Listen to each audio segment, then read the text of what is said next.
কি অবস্থা বিএসএনএল এর? ঠিক এতদিন পরও বিএসএনএল এর কি ইন্টারনেট বা নেটওয়ার্কের কোনো রকম ইমপ্রুভমেন্ট হয়েছে কিনা সেটা তোমাদেরকে একদম রিয়েলিটি দেখানোর চেষ্টা করবো। আমি অলরেডি 3 মাস আগে আমার একটা নাম্বারকে আমি কিন্তু বিএসএনএল এ পোর্ট করে যাতে ব্যবহার করে তোমাদেরকে বলতে পারি যে এক্স্যাক্টলি আমি বিএসএনএল ব্যবহার করে কি কি প্রবলেম ফেস করছি, যাতে তোমরা এই প্রবলেমটা ফেস না করো। কারণ অনেকে ভাবছে যে বিএসএনএল মানে রিচার্জের দাম অনেকটা কম, সেই হিসাবে বিএসএনএল এ পোর্ট করলে আমাদের অনেক লাভ হবে। তো আমি কোনো জিনিসের দাম কম বলে কিনলাম, দেন সেটাকে আমি ব্যবহার করতে পারছি না, এতে কি সত্যি কোনো লাভ হবে?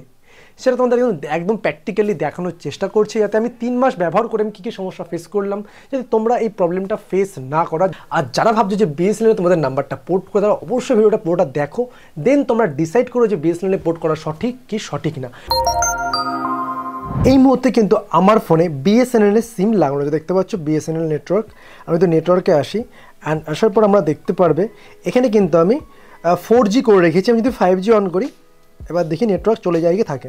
ওকে, সো দেখতে পাচ্ছ এখনও কিন্তু নেটওয়ার্কটা রয়েছে, বাট নেটওয়ার্ক আপ ডাউন কিন্তু কিছু হয়নি। ওকে, তো এবার আমি যদি ইন্টারনেটটা অন করি, এবার ইন্টারনেট অন করলে আমরা দেখতে পারবো যে এক্স্যাক্টলি কী আসছে। দেখো, আমি কিন্তু 5G অন করে রেখেছি, বাট এখানে কিন্তু 3G প্লাস দেখাচ্ছে, মানে H প্লাস মানে কিন্তু 3G বেসিক্যালি। ওকে, তো এবার যদি আমরা ইন্টারনেটটা চেক করি, মানে কত স্পিড দিচ্ছে। ওকে, সিম্পলি আমরা গুগলে সার্চ করব ইন্টারনেট স্পিড টেস্ট। ওকে, সার্চ করলে অ্যান্ড তোমরা দেখতে পাচ্ছ আমার গুগলে সার্চ করতে করতে কিন্তু এখানে 3G অফ হয়ে কিন্তু অনলি 2G শো করছে, মানে দেখতে পাচ্ছ শো করছে। বাট আমার কিন্তু এখানে নেটওয়ার্কে আমি কিন্তু 5G করে রেখেছি। ওকে, মানে এটা অটো করা রয়েছে, অটোমেটিক কিন্তু চেঞ্জ। দেখো 5G রয়েছে, বাট এখানে কিন্তু 2G শো করছে। আমি আবার LT করে নিই, দেখতে পাচ্ছ এখনও কিন্তু ইন্টারনেটের কানেকশন কিন্তু আসেনি। অ্যান্ড দেখতে পাচ্ছি এবার কিন্তু H প্লাস আবার এসছে। ওকে, আমি সার্চ করি, একদম রিয়েলিটি দেখাচ্ছে আমার ঘর থেকে কীরকম নেটের স্পিড দিচ্ছে বা কীরকম ইন্টারনেট চলছে, যাতে তোমরাও মানে বিএসএনএল কিনলে এতে তোমরা এই প্রবলেমটা ফেস না করো যে ভাই বিএসএনএল তো পোর্ট করে নিলাম সস্তার চক্করে, বাট ইন্টারনেটই চলছে না, তাহলে তোমার কী লাভ আছে, তাই তো?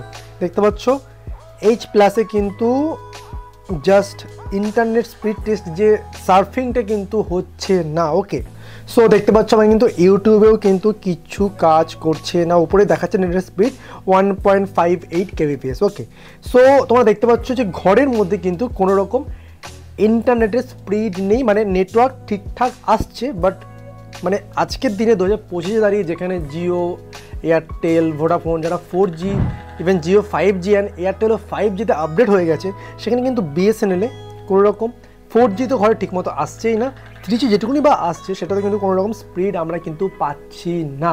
এবার আমরা আউটডোরে টেস্ট করে দেখি যে কীরকম স্পিড দিচ্ছে। ওকে, সো আমরা যদি আউটডোরে এসে ফোনটাকে চেক করি, দেখতে পাচ্ছ এখানে কিন্তু ফোনের নেটওয়ার্ক মোটামুটি কিন্তু ফুল রয়েছে, পুরোটাই ফুল রয়েছে। আমি সেটিংসটা চেক করে দেখাই তোমাদের। আমি তো এখানে দেখতে পারবে আমি কিন্তু 5G এনেবেল করে রেখেছি, যেহেতু বিএসএনএল 5G বলছে সেই হিসাবে কিন্তু 5G নেটওয়ার্কটা শো করছে। বাট আমি 5G চেক করার পরে যদি ইন্টারনেটটা অন করি,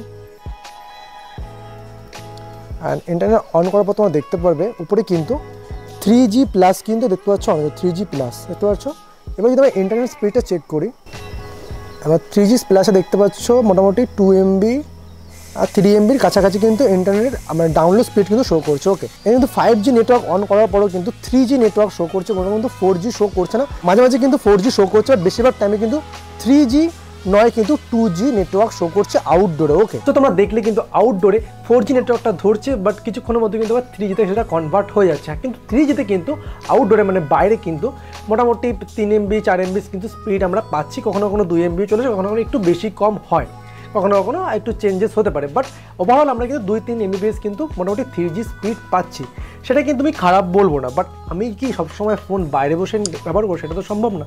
আমি তো বেসিক্যালি কিন্তু ঘরে বসে আমরা কিন্তু ফোনটা বেশি ব্যবহার করি, সেখানে যদি আমার ইন্টারনেট এক ফোঁটা নাই চলে, তাহলে আমি কী হিসাবে কিন্তু বিএসএনএল ইউজ করবো। ওকে, 3 মাস ধরে ব্যবহার করে যেটা আমি ফেস করেছি, যেটা হলো গিয়ে ঠিকমতো নেটওয়ার্ক থাকে না প্রথমত ঘরে।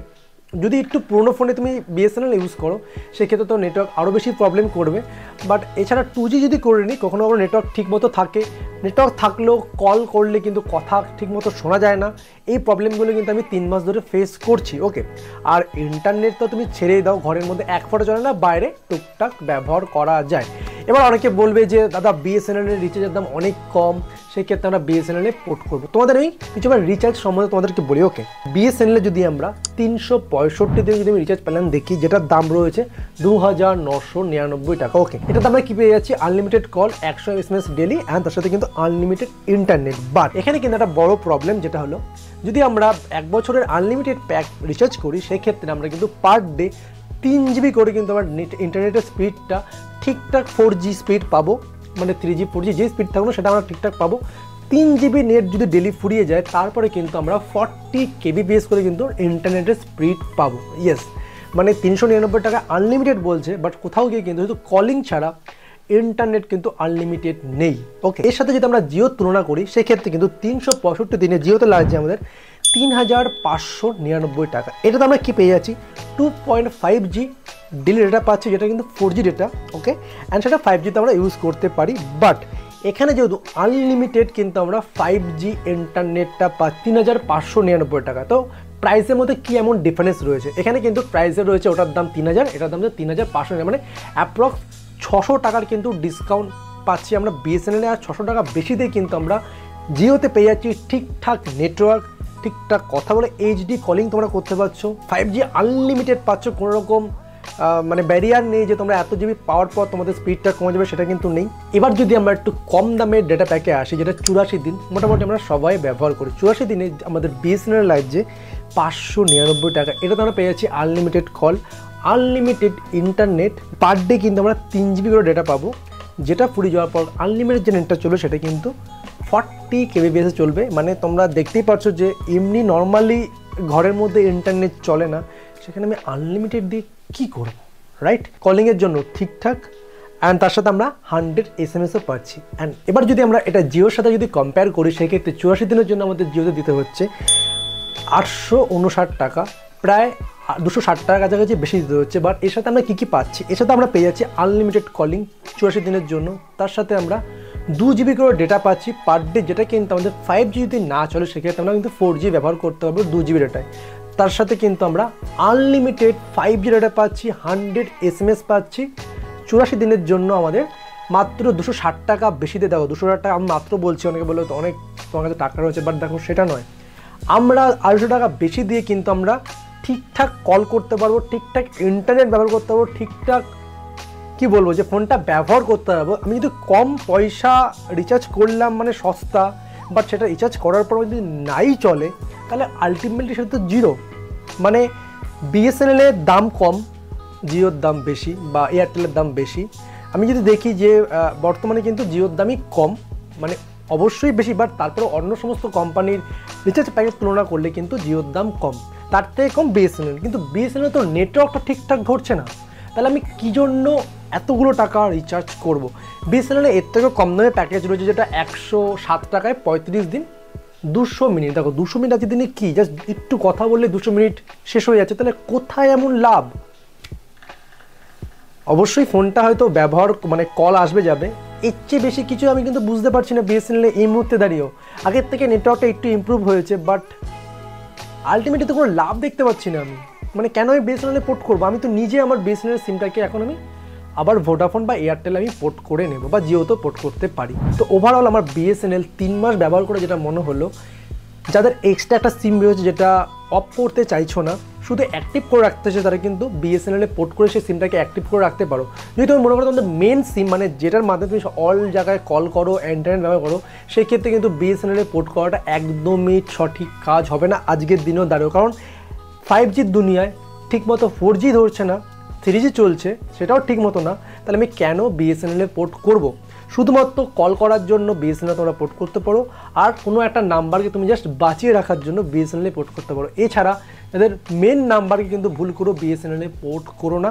জিও বা এয়ারটেল বা ভোডাফোন তোমরা ব্যবহার করতে পারো। তোমরাও কিন্তু বিএসএনএলে পোর্ট করার আগে অবশ্যই একটু দেখে নিও যে তোমাদের নেটওয়ার্কে ঠিকঠাক ইন্টারনেট বা নেটওয়ার্কটা আসছে কিনা, দেন তোমরা কিন্তু তোমাদের সেকেন্ড সিমটাকে পোর্ট করতে পারো।